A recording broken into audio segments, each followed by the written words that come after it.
Brazil நாட்டில் உள்ள சாவோ பாலோ பகுதியைச் சேர்ந்தவர் மரியா கட்டியானே கோஸ்டா சில்வா. 25 வயதான இவர் ஒரு Insta influencer. Life style, makeup போன்ற கண்டென்ட்களில் வீடியோ பதிவிட்டு வந்திருக்கிறார். மரியாவின் கணவர் அலெக்ஸ் லியாண்ட்ரோ பிஸ்போ டோ சாண்டோஸ். 40 வயதான இவர் ஒரு தொழிலதிபர். மரியாவின் இன்ஸ்டா போஸ்டுகளில் அலெக்ஸும் அவ்வப்போது இடம்பெறுவார். மரியா பேக்கரி ஒன்றில் கேஷியராக வேலை பார்த்து வந்தபோது அலெக்ஸோடு பழக்கம் ஏற்பட்டுள்ளது. இருவரும் காதலித்து திருமணம் செய்து கொண்டு 5 வருடங்கள் ஆகிறது. இந்த தம்பதி சாவோ பாலோ பகுதியில் உள்ள அபார்ட்மெண்ட் ஒன்றின் 10வது மாடியில் வசித்து வந்துள்ளது. நவம்பர் மாதம் 29ஆம் தேதியன்று மாலை 5:20 மணியளவில் மரியா திடீரென 10வது மாடியின் பால்கனியிலிருந்து விழுந்திருக்கிறார்.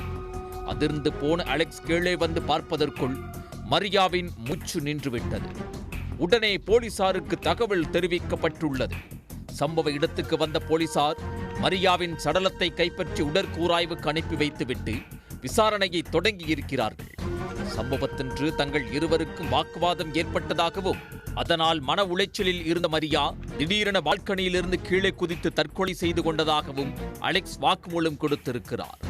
ஆனால் போலீசாருக்கு அலெக்ஸ் கொடுத்த வாக்குமூலத்திலும் அந்த மரணத்திலும் சந்தேகம் இருந்திருக்கிறது. தொடர் விசாரணை நடத்தியிருக்கிறார்கள். அபார்ட்மெண்டில் இருந்த சிசிடிவி காட்சிகளை ஆய்வு செய்திருக்கிறார்கள். அதில்தான் அனைத்து உண்மைகளும் அம்பலமாகி இருக்கிறது. மரியாவுக்கும் அலெக்ஸுக்கும் கடந்த சில மாதங்களாகவே கருத்து வேறுபாடு ஏற்பட்டுள்ளது. இதனால் கணவன் மனைவி இருவரும் சண்டை போட்டு வந்திருக்கிறார்கள். சம்பவத்தன்று கார் பார்க்கிங்கில் இருந்த இருவருக்கும் தகராறு ஏற்பட்டுள்ளது. அதன் தொடர்ச்சியாக அலெக்ஸ் மரியாவை தாக்கி தரதரவென லிப்டுக்குள் இழுத்துச் சென்றிருக்கிறார். லிப்டுக்குள்ளும் இருவருக்கும் வாக்குவாதம் தொடர்ந்திருக்கிறது.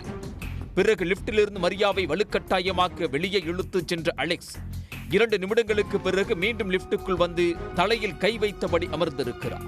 இந்த சிசிடிவி காட்சிகள் தான் மரியா அலெக்ஸால் கொல்லப்பட்டிருக்கலாம் என்ற சந்தேகத்தை போலீசாருக்கு ஏற்படுத்தி இருக்கிறது.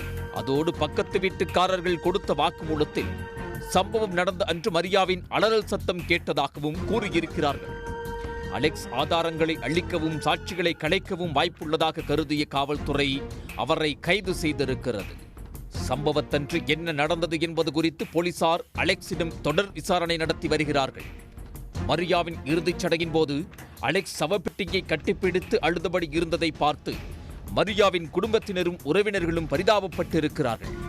ஆனால் அந்த மரணத்தில் அலெக்ஸுக்கு தொடர்பிருப்பதை அறிந்ததும் அவர்கள் அதிர்ந்து போயிருக்கிறார்கள். காவல்துறை நடத்தும் முழுமையான விசாரணைக்கு பிறகே மரியாவின் மரணத்தில் உள்ள மர்மம் விலகும். உடனுக்குடன் செய்திகளை தெரிந்து கொள்ள சன் நியூஸ் பெல் ஐகானை கிளிக் பண்ணுங்க.